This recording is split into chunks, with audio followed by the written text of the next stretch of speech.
glad we waited for the last day for this because my voice is in peak condition.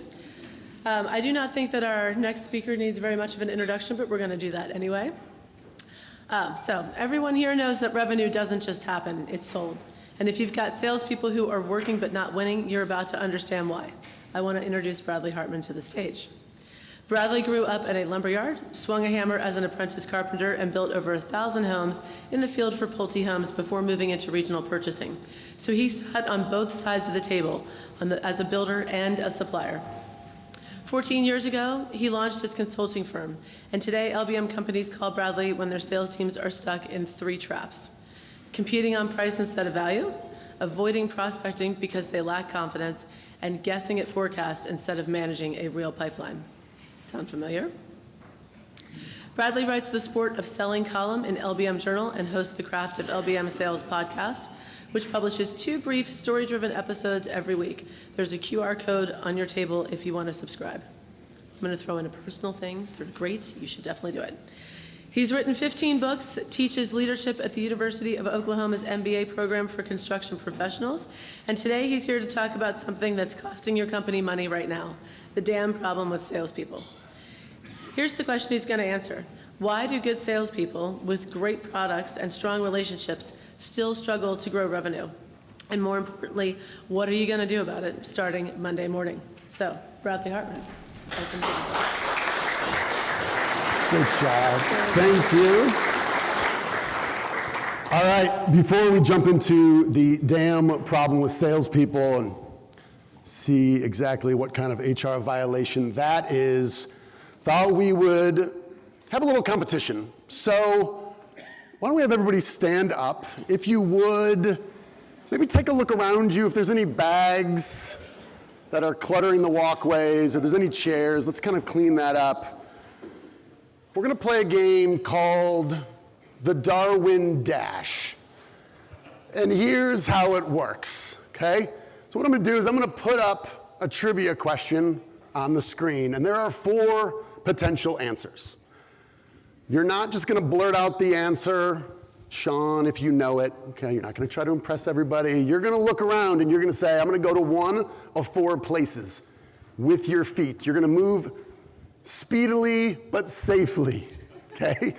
So if you think it's A, you're going to come over here by Jody Cook Redwood. That is where the A answers are. Over B, it's going to be over here with Mr. Rick Schumacher. C is back with my man Schwartzy. He has no first name, it's just Schwartzy. It's like Cher. Okay, and in D, we have Mr. Rich Hart back there in D. So you're going to go there where you think is right. If you get it right, you stay in the game and you remain standing. If you get it wrong, you will sit down in shame and the game will continue without you. Now, for any of you that shouldn't be dashing this morning, Scott Nicholson here. Sonny, if you need like a bellboy roller cart to move his limp body around, that's fine. Anybody else who shouldn't be dashing, we can go with the honor system. There's been a lot of artificial intelligence. I know what some of you are thinking. Claude and Chatty GPT could dominate this game. This is just what's in your brain. So do not blurt out the answers. Look around the table. If you feel like you are with some people that are extremely bright and you want to follow them, can. Some of you, think about what they did last night. They killed lots of brain cells. I wouldn't follow them anywhere. Any questions so far as we begin with the Darwin Dash? Brandon, how you feeling? Strong to quite strong? Okay. From Dallas, I brought gifts, lots of street credibility, and however much cash is in Rick Schumacher's pocket right now.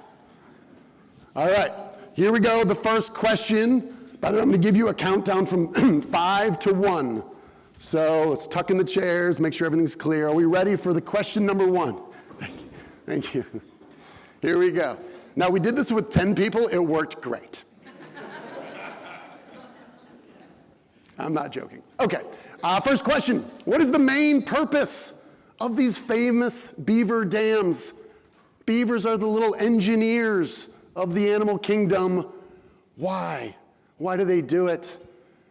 We have A over here, we have B over here, we have C back right, and we have D. On the count of 5, well, you're going to have 5 seconds to move to where you think it is correct. Ready, go. 5, 4, 3, 2. I think we're gonna need more than 5 seconds. 5. People in the back right, we're on a schedule here. Chase.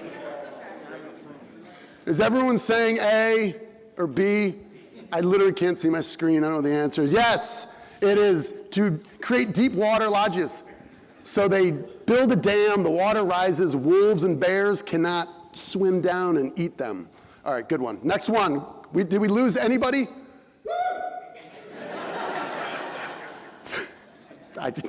Okay. All right. What causes sales reps to drift toward account management? If you're standing in front of the light, you're ruining the entire game. Brett. All right. What causes sales reps to drift toward account management? A, they don't. Humans love prospecting and rejection. B, missing features from the CRM, artificial intelligence, and the reliability of low-risk, immediate reward work. Get ready to move. 5, 4, 3. Sonny, if you need to, just move people around. Okay, we got a lot of people like C. Nobody A. Okay, Chad, where are you going? You're going over here, all right. Like you thinking differently. Let's wait till Mike's there so he can be the first one out, okay? So, correct answer is C. So it's the reliability of low-risk, immediate reward work. Mike, hey, can you give him a hat? Sorry, you busy? No, I'm good. Okay, sweet. There you go. Congratulations. All right, next question is, when a kinkajou climbed on David Letterman's head, who said, don't worry, that's just how he shows affection? First real tough one here. What do we got? 5, 4. We have to pick up the pace, people. We got to move. Swipe and swim. Get around where you need. 4, 3, 2. Dave, where are you? No, I know you're right there. Are you A? Are you B? Are you? Then get over there. Now, do what I tell you, Dave. Okay. All right. Okay. The correct answer is D, Jack Hanna.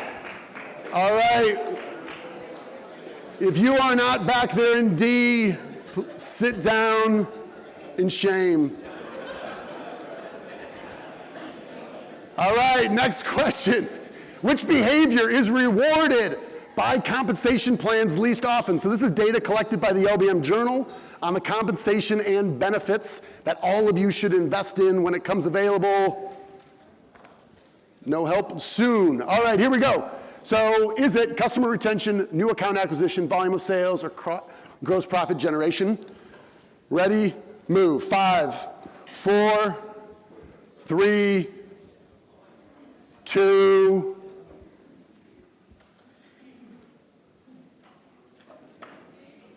So we need more than 5 seconds. 5, 4, 3. That color looks good on you, Josh. I like it. You're welcome. Okay. Correct answer is, everybody settled? Brett, are you guys all B over there? You were there. Okay, fair enough. Correct answer is B, new account acquisition is correct. Now here's what's interesting. So this is data that was collected that you guys will have access to. If we look at the top 3, so the question was, which of these sales behaviors do we specifically incentivize in our compensation plans? So 70% gross profit, volume of sales 53, customer retention 28. Here's what I thought was interesting. New account acquisition is 20%. So 1 out of 5 LBM dealers who responded to this say we deliberately incentivize the acquisition of new accounts. How many of you this year, maybe even last year, say the number one thing we need to do to grow our business and to take market share is to acquire new accounts? All right, that's part of the damn problem. And then we also have cross-selling. People who know, like, and trust us are buying product categories A, B, and C, but not D. Yet only 12% of respondents are specifically incentivizing this behavior. That's an opportunity for us. Next question is, In May of 21, cash lumber prices hit their high water mark. Got A over here, B back here, C with Schwartzy and D. 10, 9, 8, 7. You sitting right there, Jeff? 4, 3. Jeff, a little bit of hustle, please. We got a schedule to keep. Thank you. Where are you going, Jeff? You're going D. All right. Correct answer is, it is C. All right. There in D. So we had a century. So January 1st of next year will be officially a century of tracking lumber prices. For the better part of that entire century, it made sense to tie commissions directly to the very stable cost of lumber. And then obviously what we found was we had a black swan event in COVID, and we saw at the very moment when we needed salespeople to drive new transactions the least, they got paid the most. Now, some companies have made this change, so if it were to happen again, and there's been a lot of talk about commodity volatility, if it were to happen again, are we putting ourselves in that same position to reward some things that we necessarily don't want? So for a long time, it made good sense to tie it directly to gross margin. I think that's questionable now. All right, what river runs through Nashville? We're thinning the herd. You got to speed it up. 10, 9, 8, 7, 6, 5, 4, 3, 2, 1. Where are you? Just find your seat. You'll be fine. Correct answer is B, Cumberland River. Okay. Second to last question. How do bees communicate? I promise you there's some relevance here somewhere. How do bees communicate where a good flower patch is?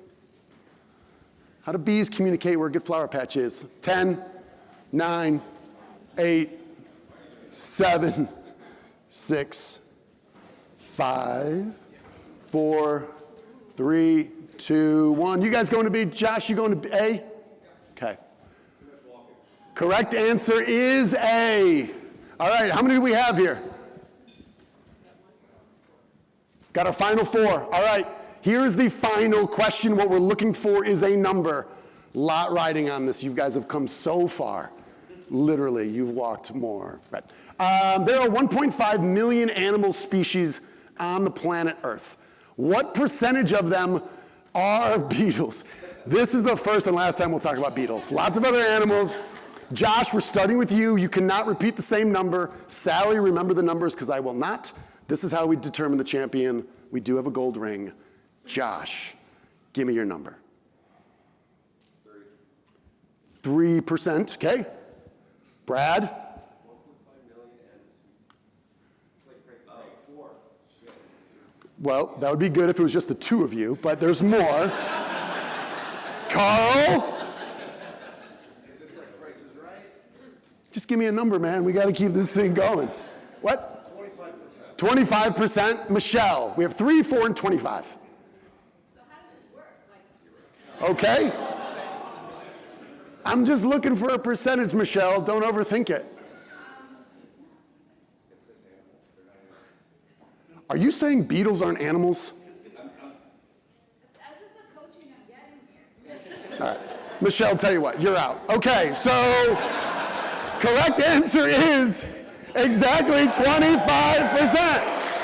All right. Just don't say anything, just sit down, okay? Here you go. There's the ring. Sally, hey, Brad, well done. Michelle, coming at you. Josh. Carl, you just get the ring, no hat. How about that? All right, yeah, so irrelevant, but fun. So if you take all the mammals, all the fish in the air, all the birds in the sea, and reptiles, whatever they're doing between the two, you add them all up, is still smaller than beetles. 25% of all animals ever are beetles. And yes, they are part of the animal kingdom. It's weird to say they're not. All right, so there's the Darwin Dash. What I want you guys to think about as we transition to the damn problem is here. So we think about a graph, and at the bottom we have pure prospecting. So pure business development. All we're doing is going out, talking to people, and we're bringing home these accounts. Now, on the top left on the y-axis, we have pure account management. I have these accounts. All I can do is take care of these accounts. I'm not selling to anyone new. Now, down at the bottom, we're going to have what we call accounts under management. So we have 0 in the corner, right? So I'm starting out. I have to prospect. I have 0 accounts all the way to 100. If I have 100 accounts, all I can do is take care of those. Now, we have a third dimension here. We're just going to look at time in terms of percentage. What we've seen all across the country over the last couple of years is the recognition that we have had a lot of salespeople who've over the years started prospecting, started picking up more and more accounts, and they ended up with this giant pile of accounts. And from 2010, 11, 12, depending on your market, for the subsequent decade, those accounts that they just hung on to grew. So our companies grew and the salespeople grew, and it was fine. And we kind of knew that salespeople weren't really selling a whole lot, but we were all growing. In the last 2 years, we've seen folks who say, I've got all these accounts, I don't have time to prospect. And they're saying, it's okay, I don't need to make 170 grand, I can make 150. But for you, that might be $2 or $3 million. If you have multiple salespeople that are all saying, I'm really busy, I don't have time to do that, then what we see is we see companies shrinking, and salespeople are largely, I don't say complacent, but they've got a lot to do. They're busy beavers, they're working hard, but they're not growing new business. And they're spending a lot of time up here, and this is what we call the damn problem. And we see this drift toward account management. And when we have salespeople who are responsible for money management, constrained by time management, they predictably and reliably drift toward account management. So said another way, we have salespeople who are out there thinking, I got to generate revenue, there's got to be margin, this is where my commissions come from to feed my family, and time is my biggest constraint. It's not builders, it's not bids, it's not backlogs, it's time. So what am I going to do? Well, I'm going to go talk to my buddy. We go hunt animals, we drink bourbon together, and sometimes when I call him, he's like, hey, I'm glad you called. We're ready for second floor walls. So I call him. This is purely rational behavior in the short term. In the long term, if we make these choices again and again and again to focus on account management instead of long-term prospecting, our businesses shrink. So we've got folks out there right now. I think we have an industry of busy beavers who are working hard, but what they're inadvertently doing is building a dam that is slowing your future profits. And that's what we're talking about. Our goal here is what I'm thinking about for my business and the companies that we work for is persistent differential profits. Persistent in any market economy, whether things are good or bad, they're growing or contracting, how do we go on offense and take market share? Differential because I want us making more money based on the ways that we're better or different. And the way to do that is really thinking about this idea of incremental and accretive net new business. I was listening to a kind of all industry sales guy, and he started using this word accretive, which is not a word that was in my vocabulary. So I started thinking about it. What he's talking about is incremental, we know. It's new, it's something additional. But accretive is generally used in finance or mergers and acquisitions, and it means profits that help us compound and grow our businesses on their own. And I believe too many folks in our industry right now, we start and stop at gross margin. So how do we really think about not only are we getting additional business, but the business that we're bringing in, is it accretive? So on your table in front of you, I brought stickers. It's a small thing, but I think these can be sales tools to start recognizing. My strong suggestion, we're going to talk about scoreboards in a minute, would be how do we recognize who is bringing in net new business? We officially rolled this out with one of our clients who has 43 salespeople, and they found through this year, as of mid-October, they had over half had brought in exactly $0 of incremental and accretive net new business. They are hanging onto their accounts, and they're busy, and we're building a dam that's limiting our profits in the future. So how do we get around this? Well, the obstacle's the way. What stands in the path becomes the path. So if we have sales reps who are struggling with money management and time management and drift toward account management, we're going to use those and we're going to work backwards. So what we're going to be talking about here is account management, money management, and time management. So as we think about how all of us as human beings, how we make decisions, we make them for three main reasons: convenience, status, and belonging. We do what's easiest, right? We do what helps us get status. We are status-seeking human beings. Some of this is conscious, some of it is subconscious, and then it's belonging. It's being part of something else. It's being part of a group, part of a tribe. For some of you crazy people like Jeff Tressler who follow Ohio State and can't go like more than 5 minutes bragging about Ohio State, that's like belonging. Wants to be part of that group, right? It doesn't make it right, but that's what we're talking about. This is how we make decisions. So if we wonder why it's so hard to get people out of this drift toward account management, is we got to think about what happens in sales. For any of you that have, as a job description, been to pick up the phone, interrupt strangers, to try to deliver value to them, this is anything but convenient. It is highly inconvenient. And when they hang up on you, or they give you a verbal kick to the groin before hanging up on you, that impacts your status. And other than the salespeople that we love in our industry, how do we think? Is there a tribe that we call salespeople who are from other industry? When they act a certain way, we call them like used car salesmen. They're a different tribe, right? They're affiliated to a different entire group. This is why it's so hard to get people to prospect consistently. Now, maintaining, I get to call my friends. They know, like, and trust me. We've been working together for a while. We go golfing. We can do that. Well, that's account management. But what about growing? Well, this is when we talk about upselling or cross-selling. So upselling is you're buying a certain product category. There's a higher level of more value. We can upsell them there, or cross-sell. What product categories aren't you buying, right? But then I got to go back to my buddy. I gotta say, hey man, I know we talked about Windows 3 years ago. Is there a way we can have a conversation to see if it's mutually beneficial now? But again, we're putting ourselves in a path to hear the word no. We're selling, so it's risky. So this is the natural problem we have. There's a yawning divide between how humans think and act and what it takes to really grow our business intentionally. I was talking to somebody yesterday and somebody brought up the hunter versus farmer analogy. And I get it, I understand it, but I also feel there's something, I think, deceiving about this idea of farming, that we just sprinkle some seeds down and we sit back. Because for anyone who's ever managed accounts, it ain't easy. And there's a lot that goes into the care and feeding of builders. I was one. For many years, I was terrible until some suppliers took me under their wing and taught me how to do it well. So I'd like to move beyond hunter and farmer, and I propose, instead of farmer, we think about a zookeeper. If they bite you, is it gonna be all right? Hey, you barely touched the potatoes. Dave, Would you boys like a table? Or you want to sit at the bar? 1800s. It's very nice. But you see, Dave, you see. Here, Jack. Put your head back. Here we go. Just try it. Come on, put your head back. There you go. So I've got time to feed all four of them. Thank you very much. Oh, I'm sorry. I am so sorry. Surely great. Would you like another one, Jack? All right, one more. There you go. Pretty good? Yeah. You like it? Oh.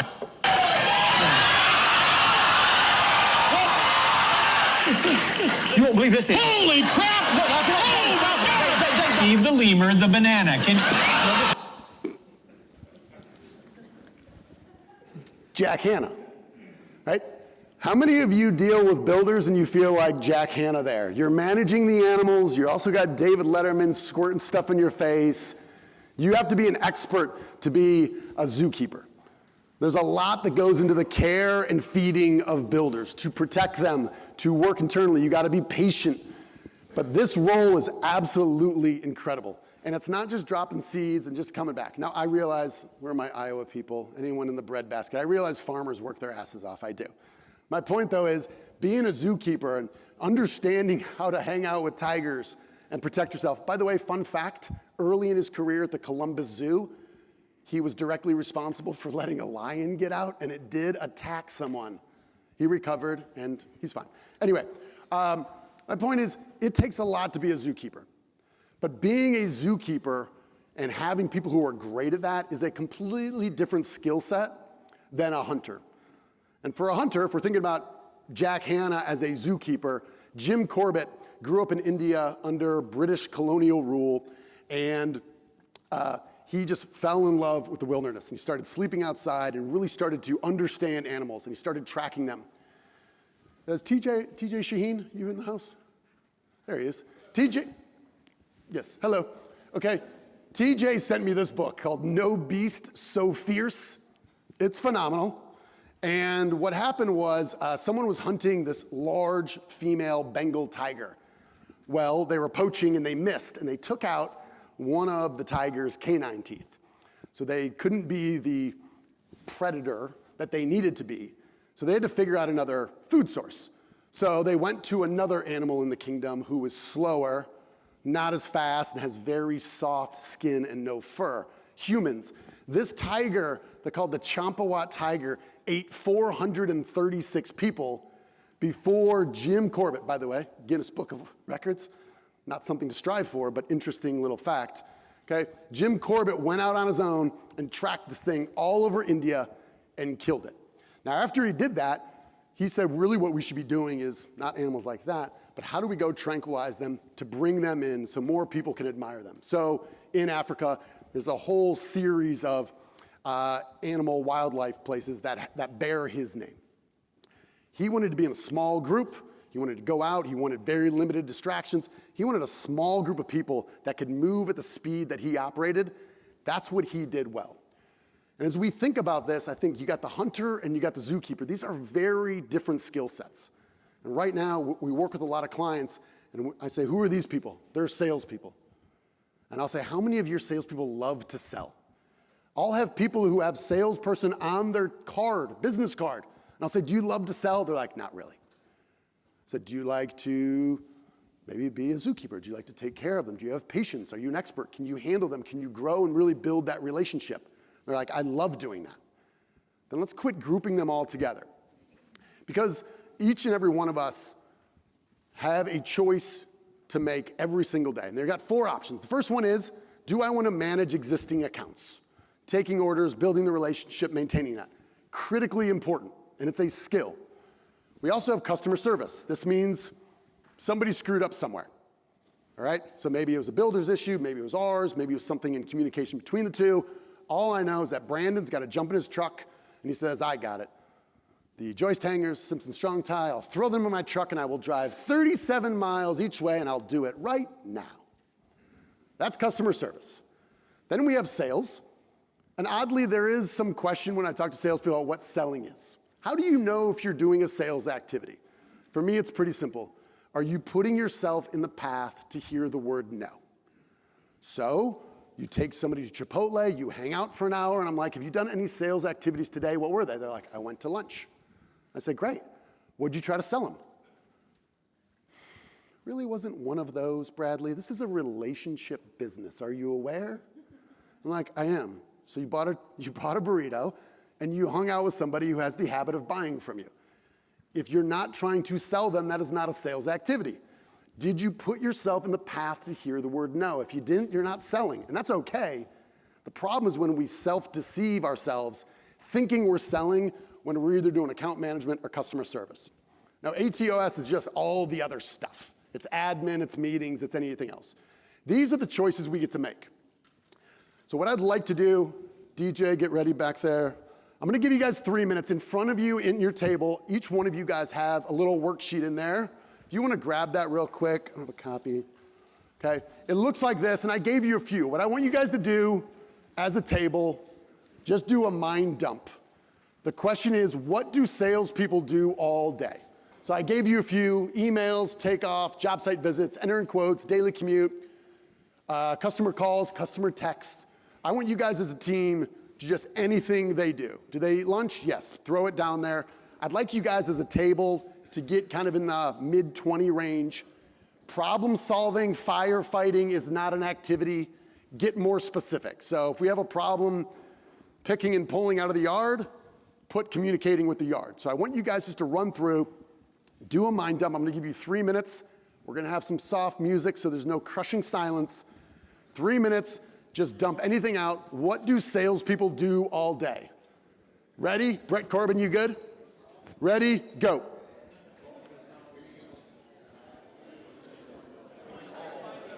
All right. So here's the question I want you guys to think about. I want you guys to look at that list. want you to look at that list, and I want you guys to think about one thing. BPFI. Where's Jeff Tweeten? Jeff Tweeten those? Our 2-second lean expert. Right? As we think about lean methodology and lean principles, waste is defined as something that we do that the end consumer wouldn't pay for. So my question is, as you look at that list, what on that list would builders pay for? Okay? If you say golf, I would say, no. You pay for that to bring them to that. Have you ever taken a builder and say, hey, you want to go golf next Friday? They're like, yeah, sounds good. Like, great. You cool paying for that? Like, that ever happen? That shit doesn't work. Don't do that. That ruins the relationship. Okay? So I want you to look through that list. I just want you to do a little check mark. I want you to raise your hand if you flagged something that you would say, yes, this is not waste. This is what builders would pay for. I could send them an invoice and they would say, thank you very much. That is extremely valuable. I appreciate collaborating with you. Who's got one?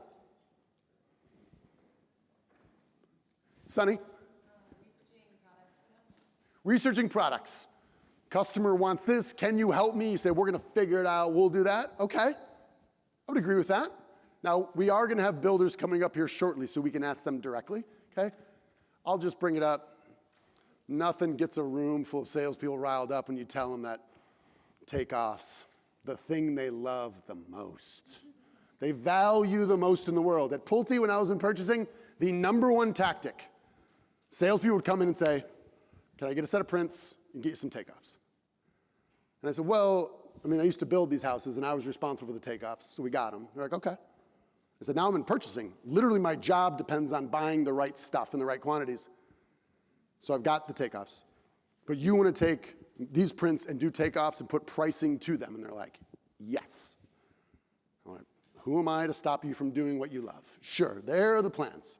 And they would go back and they would talk to their sales manager and be like, tall, skinny ginger at Pulte, crushed it, closing it. And I'm like, I don't know what this guy's doing. He didn't ask if I have any needs or fears or pains, didn't ask me how close we were, how much we valued our current supplier, none of that. Do you have plans? Can I do takeoffs? Can I give you pricing? Sure. So what else would be in there? What else did we write down and say, yes, builders will pay for this? Yeah, go ahead. Fixing a problem they have on a job, servicing a product that was not working for a customer. It depends. There's some nuance there. We were doing this live a couple weeks ago in San Antonio, and somebody was close with a high-level executive who remain nameless at this point for D.R. Horton. And he said, hey, when you guys screw something up, is that something you would pay for? Will builders pay for it? He said, no. I'm like, how's that work? You screwed it up. And he says, well, listen, we don't charge you when you screw it up, so you're not going to charge us when we screw it up. And you're like, all right, at least that builder's not paying for it. D.R. Horton's a different story. Let's keep moving, okay?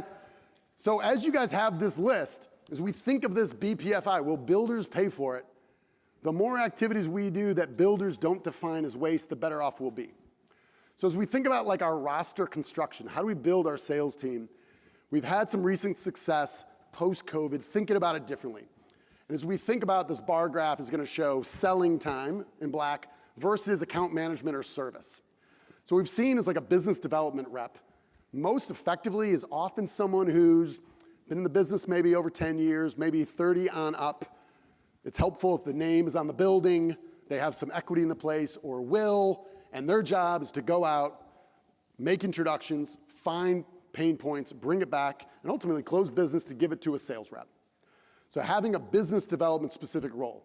Now, for an outside sales rep, we want them selling, putting them in the path to hear the word no at least 60% of the time. Right? And right now, for a lot of folks who have the outside sales rep designation, that number is far below 60%. Now we have an account manager. Their job is to be that zookeeper, expert like Jack Hanna, right? But I'm only want to ask them every now and then, can you use some quotes and takeoffs, maybe some light upselling or cross-selling, okay? Rookies, I do not understand why we have a rookie, we give them some training, maybe not, we put them on the road, and all they have to do is prospect, and we say, you, my friend, have the same title and the same comp plan as the guy who's been here 35 years. And he doesn't prospect at all. You guys are the same. They're not the same. We should give them a decent base salary and try to help them get some reps and some success as a rookie salesperson. And then we have an inside sales rep who's going to do the order taking, who's going to do the data entry, maybe just a little bit of upselling. But I think we need to be really specific about what we want them to do with their time. And you're going to have some people that say, I don't really like to put myself in the path to hear the word no. That's okay. We got a place for you, but it can't be in sales. So as we think about time management or account management, we go to money management. The punchline here is that we want to pay different rates for hunting work than we do for maintenance work. And it's my belief, if you look at the entire population of the globe, I don't know, 1 or 2% love the hunt. They love the rejection. They fight through it. They hate to lose more than they like to win, and they're competitors. They love that. They can be on their own, and you can trust them, but they love going out and bringing stuff back. That's what they love to do.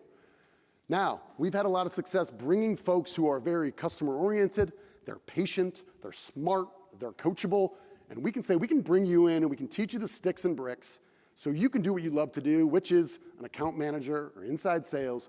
But these are two different things. And for the same reason we don't pay the quarterback of, well, the Tennessee Titans are terrible, but the same reason you don't pay the quarterback the same as the middle linebacker is because one is more scarce. Are both needed? Yes, but they're different. The talent in the market for that is different. One is scarce, one is a little bit more abundant. My argument is we're doing the same thing as we're thinking about hunters versus zookeepers. I also think this distinction between contribution and attribution. Right now, you have a sales rep out there who has not talked to an account in 90 days or 6 months, and that person called up or stopped at the counter and placed an order, and a small little chunk of gross margin dollars is going to go as commissions to that sales rep, and he didn't do anything to drive that sale. He didn't even know it happened. It could be argued on a long enough timeline, we are paying them to ignore lots of customers they're not meeting with every month. That's attribution. So I want to know contribution. And what this generally means for dealers, it's different for distributors and different for manufacturers, is having 50 accounts or fewer and delivering value every month to really drive that direct contribution versus attribution, which is we're paying you money because your name's on an account, regardless of the effort you're putting in to deliver value to builders who have a ton of issues and challenges. Oftentimes we see this is because they don't have the data in front of them. We developed a real quick wallet share tool that anyone on demand can go pull up on their phone as a sales rep or a sales manager to see exactly what we're selling and what we're not. Sales manager and rep get together and say, okay, we're not going to sell every product category to every single builder, but let's figure out where we can. Where are those opportunities, and how do we hold people accountable? And again, just look at this, and again, this data is going to be available to you through LBM Journal. Some of you contributed data to this. But if you just look about new account acquisition at 20% and cross-selling, if we know human beings make decisions with convenience, status, and belonging, number one job of leaders is to get the incentives right. To make it obvious what I want you to do with your time and have that align not only with the goals of the organization, but our strategy that we're pursuing to execute it. So as we think about a scoreboard, there's a few things that I think a lot of folks aren't tracking, but they would easily trackable. The first one is pipeline. We spend a lot of time looking in the rearview mirror to see what happened in the past, but there's a reason our windshields are 25 times larger than our rearview mirror. It's more important where we're going. So right now, if we don't have a quantified pipeline with some basic probabilities about quotes and orders in the system, and then prospecting things we're working on that aren't in the system yet, if we don't have a quantified pipeline that's prioritized per sales rep today, that's just risk and just kind of hoping that they're going to figure it out. Second one is just really easily is tracking gross profit dollars against accounts under management. And what happens here is when you just start publicizing this, you don't have to change the account plan, you don't do anything but once a month, just put out a scoreboard in order of gross profit dollars divided by accounts under management. And obviously if someone's selling, say, $500,000 a month and they've got 100 accounts, 500,000 divided by 100 versus someone who has $500,000 divided by 60, that number is going to be higher for the second guy. And what we're pointing out is if you have 100 accounts, I don't know how sales reps can meaningfully deliver value to 100 different companies, let alone different people at those companies. So give them fewer accounts, more focus, more care, more feeding of the people that we want to serve. And the last one is churn. We quantify churn, and to some degree are able to predict it. Churn for us means the company's still in business, the builder, but we've seen a 60% decline in sales over the previous 6 months. Too often we look at the list of accounts at the end of the year and be like, hey, when did Johnson Homes stop buying from us? And you're like, well, it appears in October of 23. And you're like, I know. What happened? Well, now it's too late, right? So how do we monitor this in real time to try to get more proactive, to adjust and deliver more value when needed? And of course, tracking incremental and accretive net new business. Just putting that on a leaderboard, handing out those stickers, talking to people about what this means. And salespeople, yes, everyone likes money.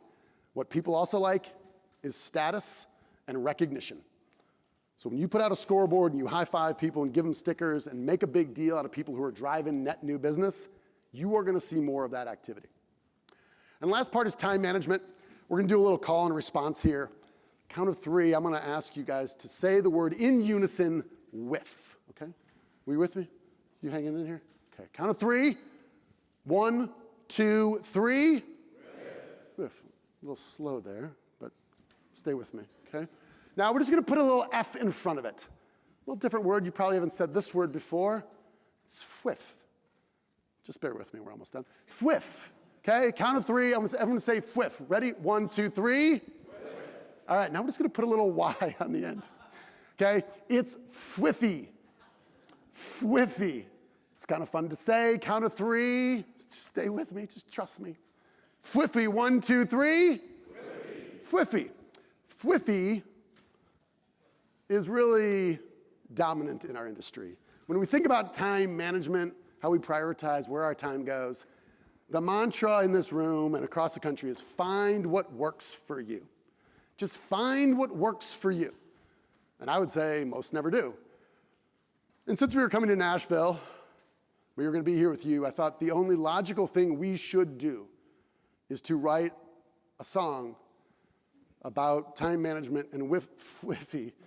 Do you guys want to hear the song? Yeah. Okay, 3 of you do. The rest of you, you're going to be forced to listen to it. Here we go.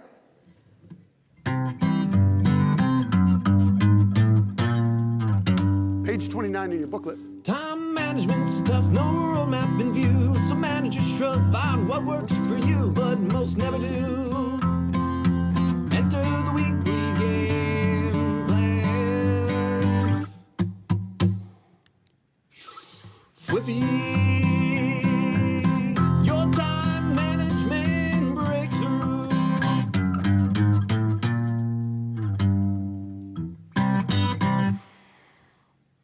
If you're wondering why I'm self-employed,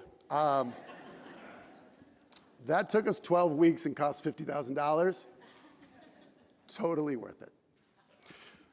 Find what works for you. When we talk to sales reps that are underperforming, teams that are struggling, we do 2 things immediately. Number 1, we quantify the pipeline. We can't do anything about what happened in the past. What's on deck? What's coming?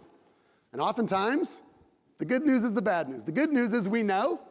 The bad news is it's not nearly enough. And normally it takes at least 60, 90, 120 days to kind of correct course to get the pipeline big enough. But we can identify that. The one is time management. Where are you investing your time? That long list of things that you guys just put down what salespeople do all day, the things that builders pay for that really value, that help their needs and fears and pains, how do we do more of that, right? But if we don't have a time management system, we're going to struggle. So we have something, I use this, I made it for myself, right? It's called the weekly game plan. You can do this on a bar napkin. You can do it on a yellow legal pad. It's not hard. What we need to do is have someone say, here are my top 3 goals for the week. If nothing else happens but these 3 things this week, I'm good, okay? Then what's your number 1 goal for the day? What's the one thing that has to happen today, and how do we make sure we try to address that sooner rather than later? Then do I have a plan for the day? And then what actually happened? However, most people in our industry who are in the sales profession allow this, text messages, phone calls, and emails to direct their daily activities. They wake up, and whatever this thing tells them to do, that's what we're going to do. And it's a lot of account management. It's a lot of customer service.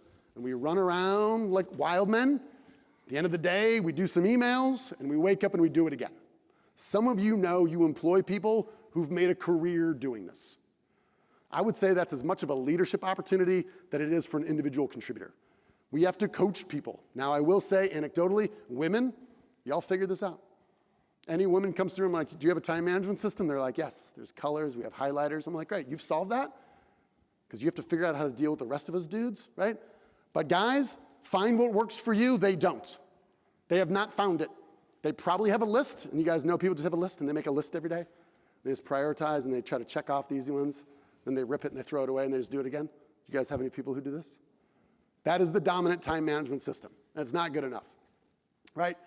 And I think for sales managers, we have two responsibilities. It's coaching people and holding them accountable. Anytime sales managers and sales leaders aren't coaching people up or holding them accountable is doing something else. I know some of you employ people we call sales managers who also sell and also manage their accounts. It's not impossible, it's really, really hard. Because we have someone who is good at sales, now they're managing, they have existing accounts, and they have to choose, do I want to have a tough conversation with Bill to coach him up and hold him accountable?